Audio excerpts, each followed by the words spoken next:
Hello, welcome back to my channel. For those of you who don't know who I am, my name is Larissa, and today I'm going to show you how to make your own Ita bag.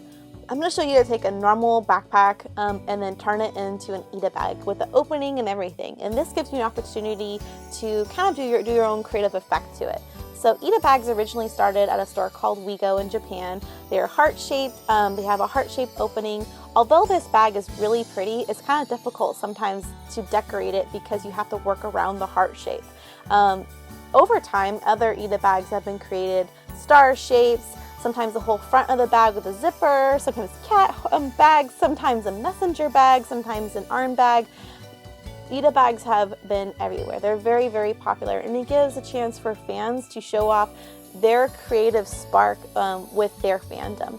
Typically, Ita bags are designed for like a specific character or anime, but sometimes people even do the whole bag, just everything they love inside the bag, which I think is really, really cool. So I'm going to show you how to make your own Ita bag.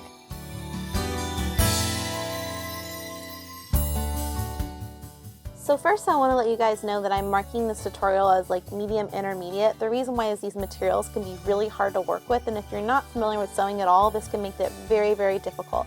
But this tutorial is meant to inspire you, and if you feel like you can do this, then go for it. So first I want to start off with my bag. My bag is a pink holographic rainbow with gold accent zippers, and it's really, really, really cute. I actually found this backpack on Wish for like $10. They were having a promotional sale. I wanted to turn this bag into my Sailor Moon Ita bag, and I thought this fabric was just absolutely perfect for it, so I'm going to use this bag for the tutorial. So picking out your own bag gives you the opportunity to decide just how big you want your Ita bag to be, which is really great. You're not restricted by shape or size. You get the chance to customize how you want your bag to look. Although this can give you another opportunity to test yourself even further in making your bag completely from scratch, like making the backpack from raw materials.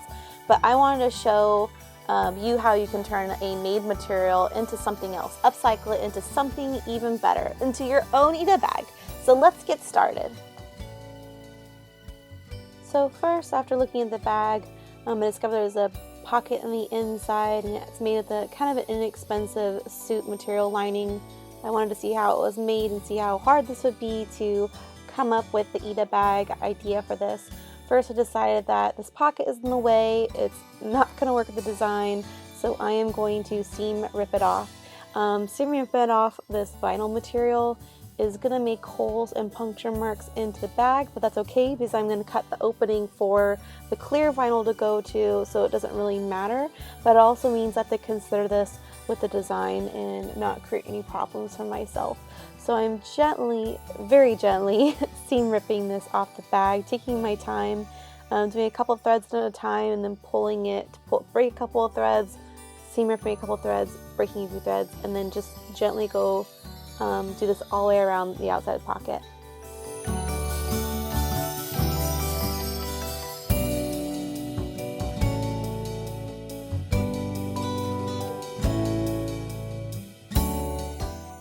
So once you have finished, you can put that pocket aside. You don't need it unless you would like to use it for a future project or whatever you would like to do. I might use it for a future project. So I noticed on the back side of the front of the backpack, it does have these really small pockets for like maybe chapstick or your cell phone, and I am going to leave the inside lining alone for the most part, and the finished look, it will still be there. But if I used these little pockets at all, it would put weight on the back of the Ita pocket where all the cute little charms will be, so I feel this pocket will just not be helpful at all. It'll be too tempting to want to use anyways, so I'm just going to gently seam rip this off as well.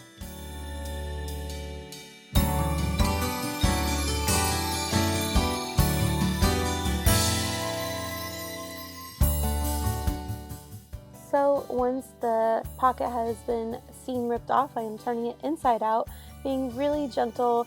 I know it's kind of tough to do this right side out and inside out, that kind of thing. But just be gentle with it, you won't rip any of the seams. So now I'm taking some paper to trace the front of the bag to figure out how much space I have actually to work with to create this design. So typically with the Ita bags, they have these heart-shaped openings, at least the first ones were, And I really like the heart shapes, but I realized seeing the real bags in person in Japan that there's actually not a lot of room to place your stuff inside. And because I'm celebrating Sailor Moon with my Ida bag, I wanted to make the moon shape, the crescent moon shape on the bag. And then also when I realized when I was drawing this that this design too also limits how much space I can actually put in the bag, and this is also a mini backpack too, so I actually ended up not doing this design. So if you decide to use this design, go ahead. It just didn't work for me because I did have a lot of charms to put down, so I decided to do something different.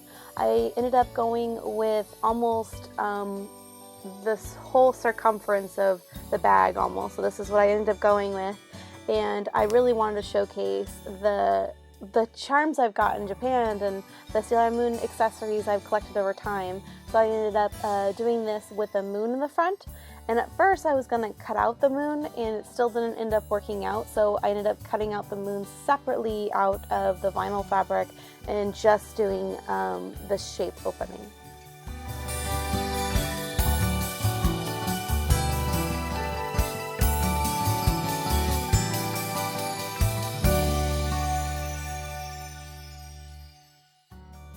So when you are cutting this opening, it's going to be hard because that lining is still attached to the bag. So I'm gently pinching the lining away so I can get started on cutting the opening for this final bag.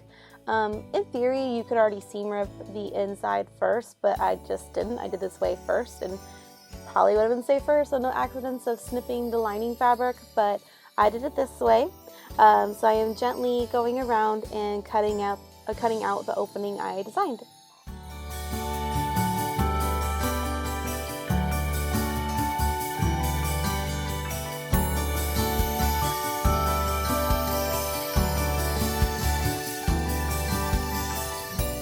As you saw right there, I tried to cut out the moon into the vinyl originally, but it just was too hard to cut it out, and it would have been a pain in the butt to sew around. So I decided to cut out the whole shape first and then cut out the moon separately out of the scrap here, and then I'm going to reattach it later.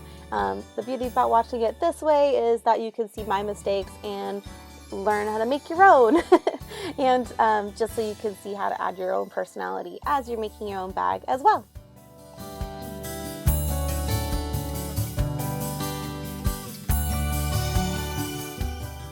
So I'm going to save that crescent moon for later. That's kind of like the visual, how it's going to look like with the clear opening. Just imagine the clear vinyl there.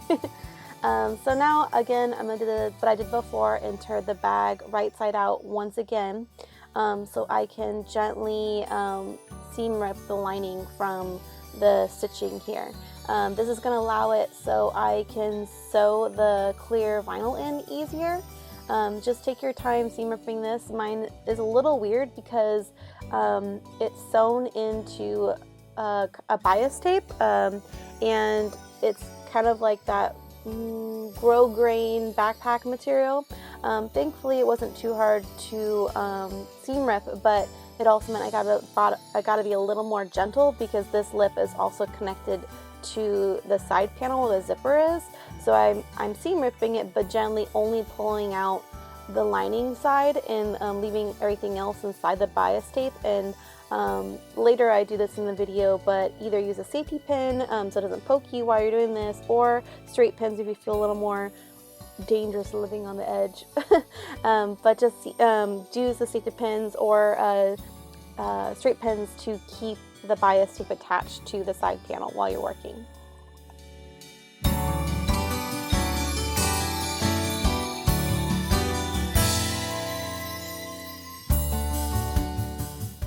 So you'll see here that I did seam rip it pretty far down. Don't seam rip it completely out, just enough for you to get inside of the bag where the clear opening will be.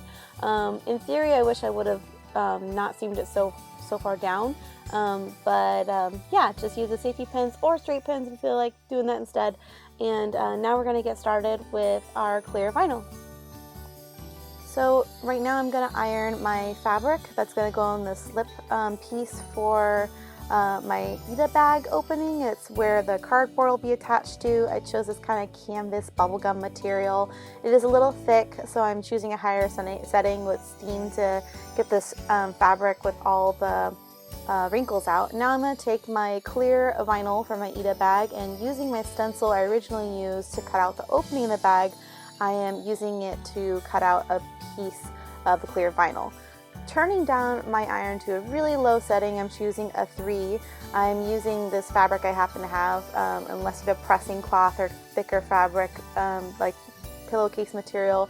Put that either sandwiched in between or like a bunch of layers on top of the clear vinyl and slowly go over it. This will heat up the clear vinyl and pretty much release the wrinkles in it.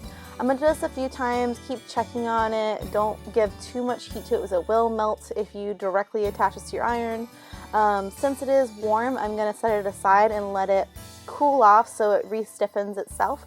Using this scrap cardboard I have, I am tracing out my opening of my Ida bag, cutting it a little bit bigger. I just happen to use this shoebox one.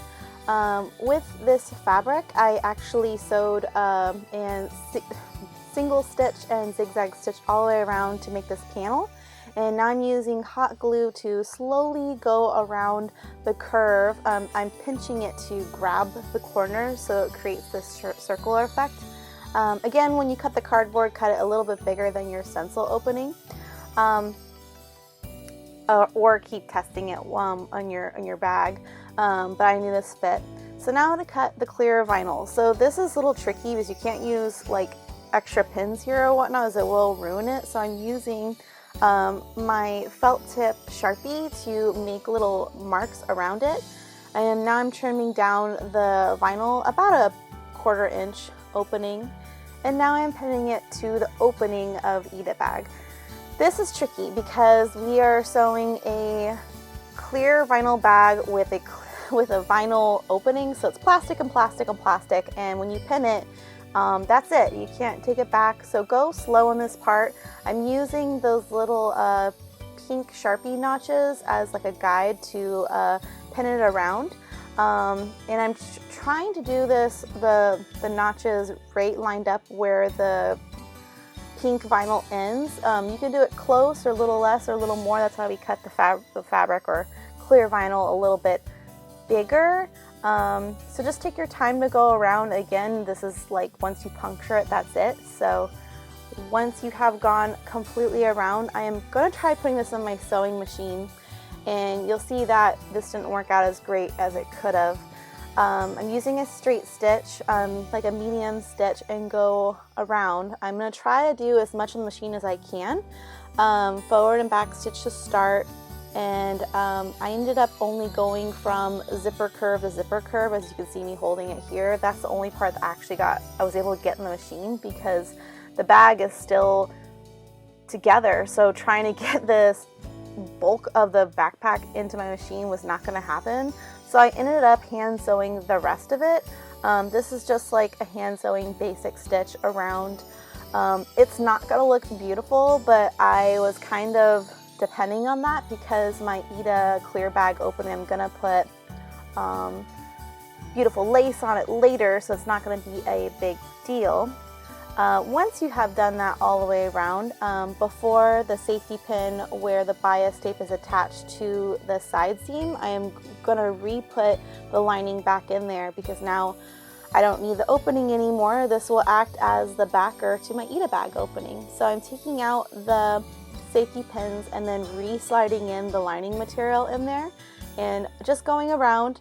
I'm gonna leave the top open, as you can see right here, because I need to have room to slip my Ida bag backer in. See, there we go, like that. So I need to have room to do so. I'm just checking it right now, making sure there's enough room for it to slide in. Once you have tested it and everything, just re-sew those side stitches. It turned out pretty good, pretty happy with it. And this top flap here, just slide it down, and we're gonna sew the top part right there. Just because we want to have that stitch redone for the side panel. I also did the extra step, which I didn't film, whoops, using the extra flap and doing a zigzag stitch so it won't like tread over time. And to keep this from flapping open whenever I use my backpack, I am putting 3 small snaps in there, 3 solid metal snaps, and doing it like that, just matching them up, and I did 3 of those hand sewed down, and testing them out too, again making sure everything is okay, slide in and out, no problems here. Since we used a Sharpie to trace the original opening and on the clear vinyl, I'm going to use some alcohol to remove all the Sharpie, just taking my time and giving it a couple moments to dry. Now we're going to gently turn it right side out once again. Again, be very careful because it is vinyl plastic and we don't want to pull any seams or anything, so just taking my time to turn it inside out again. So this looks pretty good. Again, my stitching isn't beautiful only because it was having trouble in my sewing machine. I did use a heavier needle for this. I tried to do a little bit of research of what's the best needle and thread to use. I just ended up using a cotton standard thread, and it did the job, but again, I already knew that I was going to put a trim on the outside. I got really lucky, found this really pretty kind of scallop white cotton lace trim at the store, and it kind of reminds me of Princess Serenity's like dress in the front, so the really pretty scallops. So I'm just taking my time to go around the opening here, and this is kind of a double duty because we did hand stitch it, that the hot glue will keep some of the stitching down as well. So I did about like 1 inch or 2 inches of hot glue at a time, so each little section gets its proper attention as I go around. I did another lace on the inside. This one has this really cool like cherry blossom flowers, and I thought it looked really pretty. So this is looking really good. I'm pretty happy with the way this turned out. Now we get to do the moon that we saved from before. Again, I knew I was going to re-add this, so I'm using some hot glue and placing it in the center there because I thought that just added a little celestial magical soldier magic to it. I just really liked it there, so that's what I did. Feel free to do how you would like. Now the most funnest part, decorating your eat-a-bag slide board. These are just charms I've selected and collected over time for being such a big Sailor Moon fan. A lot of them are from my most recent trip in Japan. This is my magical moon wand pin I just recently made. I'm going to try to include it in this design as well. I'm having a lot of fun just kind of figuring out where things should go, and I really feel like this piece right here, this is from a gashapon in Japan, and I will link like my Japan videos so you can see where I got the gashapon, what the kind of magical experience was even getting them. So this one's a mirror. It does have like a toggle piece in the top with jump rings and whatnot, but I'm doing things a little bit different than your standard eat-a-bag video. A lot of people just use safety pins here, but I'm going to do this trick that I learned from working at my day job. I'm a framer. I'm taking a hand sewing needle here and pulling the thread all the way through and creating a knot, and then a second knot 2 inches up from that. This is what we call a sew mount that we do for framing. We do this all the time when we have mats and beautiful fabric and we have more organic objects that need to be sewed down and framed.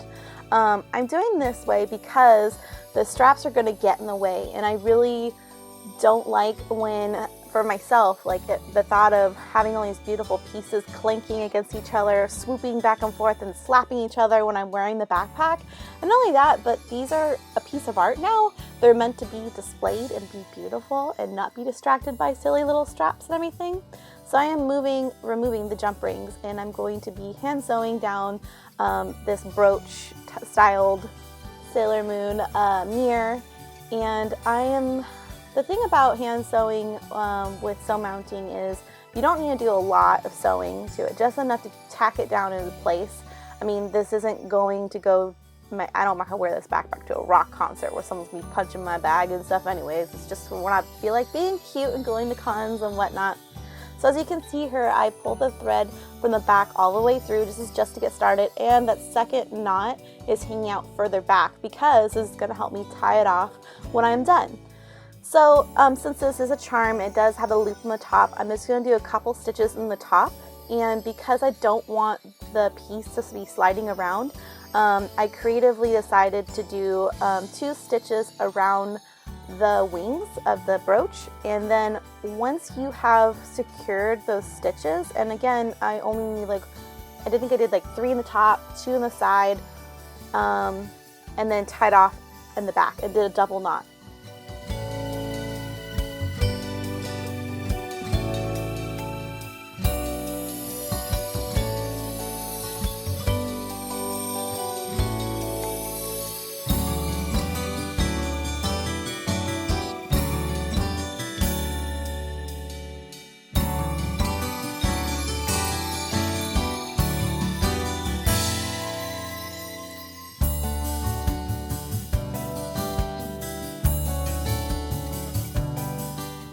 Since this is the funnest part, deciding where things should go and look like, this is the opportunity when you're doing this to experiment. See what looks good in the bag, how it lays in the window.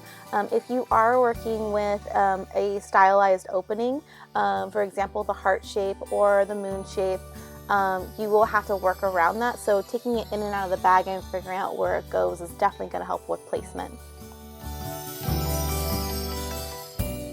So the next piece, again, start a new thread, double knot, start from the back, pull from the front. I just did a couple stitches in this one top hole because there wasn't really much I could tack down anywhere else. So this is one of the few pieces that are going to be moving around a little bit, but that's okay. I did about 4 stitches and then tied off the back. The next piece I want to do is work with these really pretty, really well detailed Sailor Moon charms. Most of them have these little cell phone straps on them, so I'm going to remove them just because they're in the way and I don't want them to slap the girls in the face while I'm wearing my backpack. As you can tell by this really pretty Serenity Castle with wing piece on the bottom, it looks familiar, doesn't it? Well, I used it for my Sailor Moon tutorial on how to make your own cell phone case, Sailor Moon styled, and that cell phone I don't have anymore, but I didn't want to throw this away because it's so pretty, so I decided to rip it off the Deco Den cell phone case. There'll be a link below if you wanted to see how I originally did the case, but again, didn't want to throw her away, so I used her for the Eva bag as well. I kept her mounted to this castle. I did a couple stitches on the arc of the castle and then another stitch underneath her waist and the crescent moon wand. Only a couple stitches just to keep her in place so she doesn't fly around everywhere. Once you have tacked her down, tie off the back for this as well. As you can see right here, I already sewed down the little chibi transformation pen. I did about 3 stitches, 2 on the actual pen and 1 on the pen clip, and then tied it off and then started a fresh new needle with double knots again, and I'm starting on the next charm. This is the Sailor Moon with the star music box charm, and again, these are so detailed. I just want to display them as best as possible. And I tie off and start a new needle and thread with double knots for every charm, just so in the future if I ever want to change things around or move it away from each other, I can just undo that stitching only and then move it around accordingly.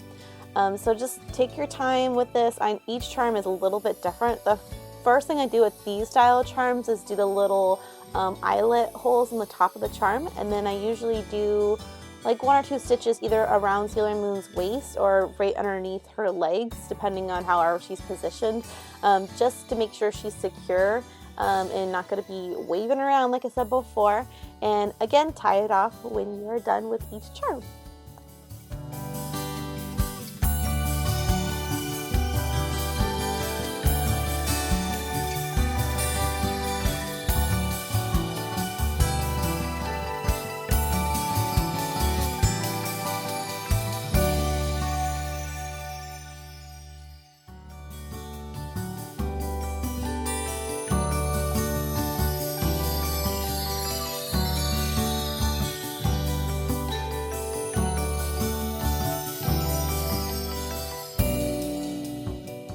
So I'm going to get started on this Holy Grail charm. I'm going to remove the ball and chain charm loopy on it, and it does have a little hole so I can start sewing down in the whole piece. But because this is kind of a heavy piece, I want to do a couple other stitches and kind of angle it so you can see it better. So I did a couple stitches in the hole, one around the left wing and then one around the base.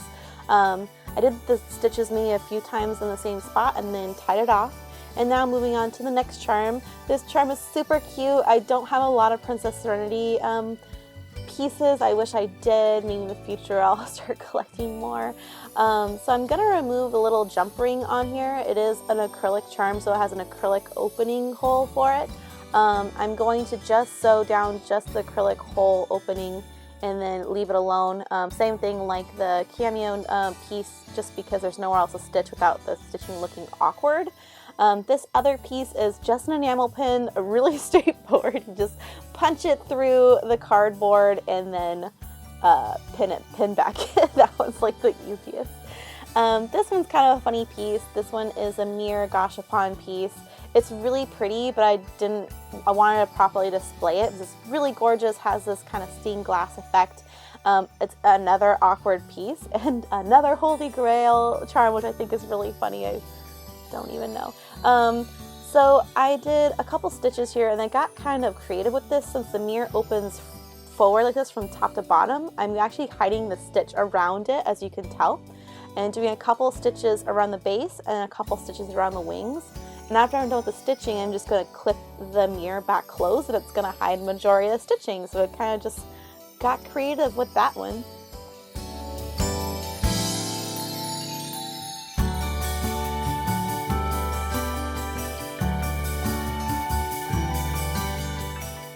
Moving on to the next things, these are fairly easy. They're just buttons. So I literally just took a little bit of the fabric, pushed the pin through, and then lock backed it to the pin. That was really easy.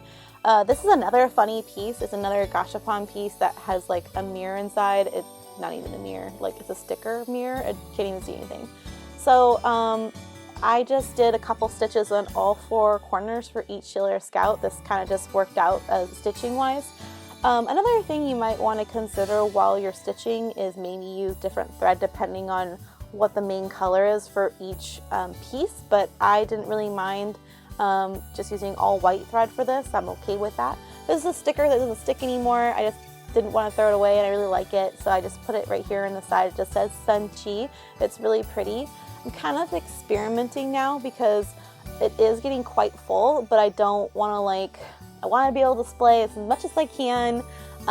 This piece is really cute. It did come with the lobster loopy thing on it, the charms, charm little links. So I'm going to remove those so it's easier to sew down. I decided on this placement right here. I'm just going to do the same thing as the cameo and the Serenity before on the top, since it only has one little eye loop and I don't want the stitching to be distracting on any other part of the thing. I'm just going to do a couple stitches on the top and then tie it off. This one is a broken charm, but it was from the Crystal series. It actually was part of the sister collection of the other really detailed Sailor Moon chibis on the other side over there, but the other charms have broken off over time, and I really like this charm, so I kept it, and I hand sewed it here like on the top of like little pinched Sailor Moon here. I did two stitches, one on the top and then one below where the kind of droplet bead was.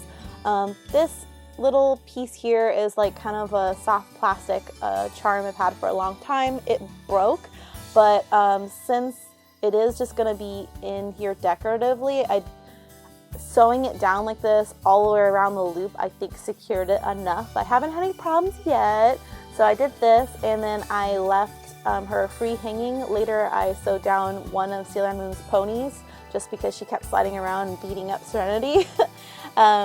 And then this one is an acrylic charm. The little loop broke off, which happens a lot with clear acrylics that were made tempered wrong and they just break. And it's such a cute charm. It is double-sided, but I want to display it here. So I am using this like pin scrap I had and using it to be able to pin through the piece. and it's really easy to just push it through and then put the pin back on it. So I made that fairly easy. Oh, I didn't realize I cut out the clip of this. One on the right side of the acrylic was another like kind of necklace that I sewed down. This is a gift I'm sewing down. Just kind of filling up the space. And yeah, so now I get a chance to try it out and see what it looks like inside the backpack. I didn't get to use everything. Clearly the pins that are huge down there didn't make it, but I will save them for something else. Testing out in the bag, there's some things I want to move that are in the way of the moon. So I ended up kind of adjusting things towards the end.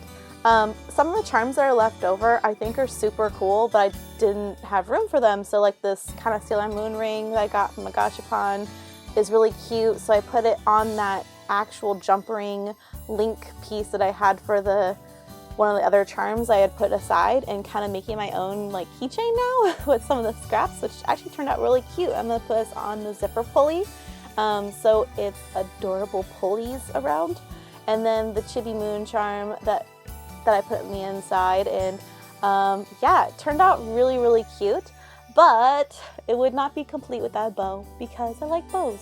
So some of the scrap that I used from the original Ida pocket opening, I'm actually using some of the scrap that actually matches the fabric because it originally was part of the bag, and making it into a panel. It is not double-sided, single-sided, just because I'm laying the bow flat, and kind of creating a rectangle, going around some lace, making it look pretty, using more of the pretty Serenity type of lace, trying it out just to see like if the ratio of bow looks good to the bag. And I really like the way this turned out. If you don't know how to make a bow, it's usually like a rectangle and you pinch down the middle like this, like crimping. And then I cut out a separate little piece like from the fabric before, created a strip, and then glued it to the back. I just take a couple moments to make sure this is dry, hot glued of course. And then I could hot glue it to the bag, but I decided to hand sew it only because I feel like vinyl bags have layers, and if it's tugged and pulled on too much, it could like rip a layer off of it. So I didn't want to ruin any of the holographic look in any form of way. So if this ever breaks out, I just hand sew it back down again. I did a couple stitches hiding them inside of the crimping of the bow. A couple stitches, tied it out on the inside, and it's done. It's so pretty. I'm really happy with this turned out. This tutorial took me a while to figure out how to figure out for you, but I really hope you liked it. Making it is over. I'm gonna go over some of the things inside the bag. I thought this would be kind of cool to do a little bit of story time. So I guess we'll move from the bottom up. So right here in the corner, this one's not showing very well. This is made by my friend Eileen. She got it from made it for my birthday. It's the brooch with the bow, and it has some charms hanging down. She made it me out of clay for my birthday one year. This charm, I don't remember the artist right now, but we got this at WonderCon a few years ago.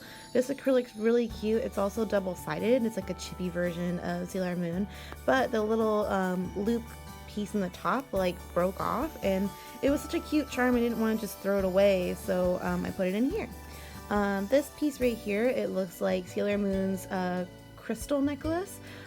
This I actually got in Japan out of a gashapon, and if you wanted to see more of me and Sailor Moon gashapons, I made many videos for it. I'll link it in the description, just so you guys can see where I got it, and my little Sailor Moon kind of hunting gashapon adventure when I was in Japan. That was really exciting.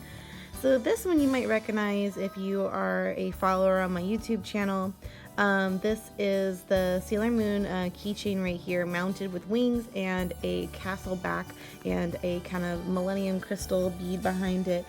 This was actually made for my Sailor Moon series, Magical Moon, how to make your own Sailor Moon cell phone case, but that cell phone doesn't fit my phone anymore, and I didn't want to throw it away as I worked so hard on it, so I actually gently removed it from the case and saved it for this project. Mostly because it's super cute and I just want to toss it in, you know. So this little button right here, it's not little, it's huge. It's watercolor. It was also done by an artist from WonderCon, and I got last year, 2017. Yeah, these artists were super cute. I believe they were student artists, and they had like their first time show at the convention, and they were super cute, and I just really liked it. I try my best to collect Sailor Moon pieces as I go to different conventions and whatnot, mostly because I cosplay at a lot of them and I table at a lot of them, so hey. This one right here, this kind of looks like Sailor Moon being grabbed by like a claw machine. It's super cute. It's a chibi. It's like kind of plasticky, soft plastic. And I got this in Haneda Airport when we were leaving Japan to go back to San Diego. It's really, really, really cute, and I saved it for this project specifically because I knew I eventually wanted to do this bag. I just didn't know when and how, so I'm really happy with it though. It's super, super cute. This piece right here is actually a charm, very much like from these collections. And this one, I believe, had this like a strap, a cell phone strap, and I did it on my cell phone for a long time. It's a little dirty, sorry. But it broke and I didn't want to like throw it away, and like the detail for the Sailor Moon crystal brooch in the middle was super cute, and I thought it'd be kind of adorable to put in the top of this, so that's right there as well. I really like it. Let's go back over here. There's 3 of them other than the one down here. All 3 of these Sailor Moon keychains are from Barnes & Noble. My husband got them for me for my birthday or Christmas or anniversary. I just slowly started collecting them.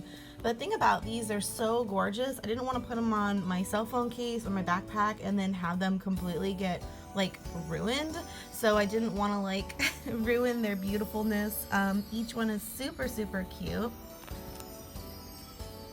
You can kind of see me there.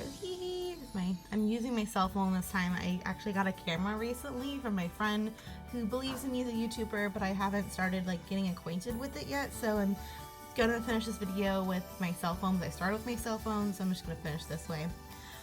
This pin right here is an enamel pin that I got back in the 90s when I was a little kid, because I loved Sailor Moon for a very, very long time, and my mom, I believe, found this from a like pop-up shop in like the mall that no longer exists. It was like the very first anime store I've ever seen in my life, and she got it for my birthday.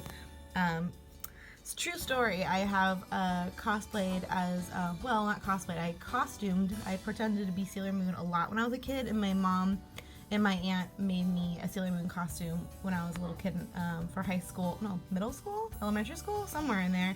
But it was Halloween, it was really cute, and I had like the big like hair extensions. My mom's a hairdresser, and she used that color spray to, you know, color my head and the little bunsies. My hair is brown naturally, and then gave me the hair extensions. This is really cute. So this has a lot of memory to me, and I also like never wear this on my clothes for fear of it like falling off and getting lost into the abyss. So this is the perfect opportunity. So if it ever slides down, just falls to the bottom of the bag, and then I'm like, cool, it never got lost. It's good. So these 2 right here, these are both gashapons, also from Japan when I went last year. These actually have little mirrors inside. They have little mirrors inside, and they're really, really cute. They flip up. The only bad thing is, like, what would I do with them? Like, have it in my bag, and the mirror's like this small. It's like the size of a quarter. Like, you can't even see anything anyways. It's obviously geared towards children, but I didn't want to like have it sitting at a desk somewhere. I could have it sitting like displayed in some way, but I feel like this makes sense, so I did this way instead. This one I really, really like as well, because it has kind of like this stained glass look to it. It's really, really pretty. I got a few of these ones when I was in Japan from the gashapon, and this one just fits the aesthetic. It just fits really, really well. I just thought it was really funny because I kind of made this joke when I was doing the Japan videos, but I got a lot of the Holy Grail pieces. This is the one over here. I think there's a few other pieces I got, but just kept getting the Holy Grail piece for Sailor Moon. I just thought that was hilarious. I don't know who's following me all around Japan. Hilarious. So again, that's from the gashapon as well, and that doesn't have a mirror inside. It has like this holographic thing in the bottom, but that's also the crystal brooch. They were like really hyped for the reboot of Sailor Moon, so they were obviously pushing product for it. So that's also Sailor Moon's brooch. It again off of the gashapon, made out of plastic. All 3 of these are huge, but like again, I didn't want to just leave them in a desk somewhere. This isn't like the best looking one I've seen, like look wise, but I mean it's pretty cute, so I didn't want to like throw it away. So really, really cute. This little Senshi sticker was actually kind of like a thank you gift for buying the patch of this. This is actually on my kind of like my battle jacket kind of vest thing that I made, and it's kind of like magical girl theme, but that's my aesthetic. But it came with a sticker too, and the sticker is really cute, but it doesn't really stick to anything like the type of sticker back it is. No offense to the artist or anything. I don't remember her name. I'll try to link their information in the bottom for like people like this and this. They're like very specific artists. Yeah, that didn't stick to anything. I thought it would be really cute in this bag, so I put it in here. This is kind of like a gashapon too. I imagine it originally was, but I actually found this at Comic-Con a few years ago. And it's really detailed. There we go. There's a little moon. There's a moon right there. And it's the transformation pen, obviously. That year for Comic-Con, I actually was the schoolgirl version of Sailor Moon. So this kind of was really, my look and everything is really cute. Again, adorable, really well detailed, but I didn't want to like stick on anything because I didn't want to lose it and be so sad and gone forever, so it didn't stick out anywhere. This little guy right here is Chibi Moon's wand. I'm not a big Chibi Moon fan. Not to say I just don't like the character, she's just not my favorite character. Obviously Sailor Moon is. But I didn't want to toss it. I did get it in a gashapon as well. It's full metal and it has like the resin dropped into each little section there. It's super cute, so I decided to put it in here too. This one is the Holy Grail, like I mentioned before. This one's impressive because this piece is like casted brass. It's huge. Like I could throw this at someone and they'd probably like get knocked in a coma. So I just thought that was really funny. So really cute. And I decided to put that in here as well. This is like the Cabochon crystal piece that came out. They came out on most of the Sailor Scouts, and it's really cute. It has a little bow on the top. There it is. And I believe this is not an official piece. This is like a replica. My husband also got me this for like my birthday or anniversary or something, and it's really cute, and it kind of fits the aesthetic of the bag. This kind of was my inspiration a little bit, and it's really pretty. And again, didn't know where to put it without it getting like damaged or whatnot, so I thought this would be really a good opportunity to display some of these really beautiful pieces that I've collected. This little Sailor Moon under here was actually from Chinatown in Los Angeles, and it was gifted to me, and it isn't an official item. She's obviously missing more than a few things, like her tiara, little shinies, the white accent on the outside of the little Orbeez. Oh my god, it's something the wrong color. But it's really cute, and I appreciate the thought, so I decided to keep it and put it in this bag. It is a little metal piece with resin. This piece right here I just got from Anime Los Angeles here for 2018. I love this artist. Don't remember her real name. I'll tag the information again on the bottom like I said before. This acrylic's really cute. I just needed to have it, and although I love Sailor Moon's Sailor Scout outfit, like something about the Serenity look like is always like really attractive to me, so I had to include more Serenity pieces. There's only like that one and that one in there. But yeah, so who knows, maybe I'll like reevaluate this someday when I can accumulate more pieces I feel like go with the bag. But anyways, and then this little piece right here is really old too. I got this also in the 90s when I was a kid. This is also kind of very similar to this. It's kind of that flexy plastic stuff, and it's really cute. It has a little like notch at the, I can't even see this. It has a little circle notch at the top. It's very similar to this one right here, but since I wore my backpack and wore it to school all the time when I was a kid, it got ruined, and this ripped off completely, and I somehow was able to find the charm, this piece right here, but again, it's, you know, couldn't be in a backpack anymore like it was originally supposed to be, so I cleaned it off and saved it, and it's the perfect opportunity to use for this bag. I do know they have remade this specific charm, specifically like a Hot Topic and whatnot. They somehow were able to find this design and reprint it, but now it's like double-sided or something, and it's the same design on both sides, but this one's one-sided, and I just love it. So really cute. I'm very happy with my bag. These are also from gashapons. I think I mentioned this before. This was actually from the Sailor Moon bracelet I got when I was a kid, the moon part, and I didn't want to toss it. Never loved the pieces I think I lost. But yeah, these are really cute. This is funny. So as some of you know, like if you follow my YouTube channel, my husband supports me in my Sailor Moon nerdiness, and he proposed me with the Sailor Moon ring, so this kind of obviously goes with the aesthetic. So really like this. I love how it turned out. I hope this inspires you to make your own bag. I know this bag wasn't perfect, and I definitely learned a lot by making this. Working with vinyl and plastic is like the rules are out the window on a lot of things you would normally think is easy to sew. So this obviously was a challenge, but it was really worth it. Mostly because I have my own custom bag, it has a look I wanted. I thought this kind of rainbow galaxy look with the gold accents was perfect for Sailor Moon, goes with all the accessories, and I'm just so stoked. I'm actually, the moment I finished this, I was like, that took forever, blah, blah, blah. And then I was like, I need to make another one. Just cause. And it's probably gonna be another one that's different and not a bag you would normally see anywhere else. I am gonna make it, not buy it, eat a bag, because I'm all about doing it yourself. I've always been that way. But yeah, so here's just a final look at the piece. Really love the way it turned out, and again, I hope this inspires you to make your own awesome Ida piece. I know this is a different way to do an Ida bag, the lining, because everyone just uses the pins or the safety pins or the clips on it, and I removed all of them. I removed them, I think I mentioned this before, because the little straps just hang in their way and they swing back and forth, and I can shake this. As you can tell, no one's moving. Everyone's staying right there where they're supposed to be. Everyone's properly displayed, and that's one of the things I find really sad about Ida bags. You have these beautiful pieces and everyone has these things swinging in each other's way. When you move around, they are a backpack, you wear them, they're gonna swing, but this allows everything to be displayed properly, and then you can definitely just have them be the beautiful things they are. Well, thanks for watching and have a magical day. Bye!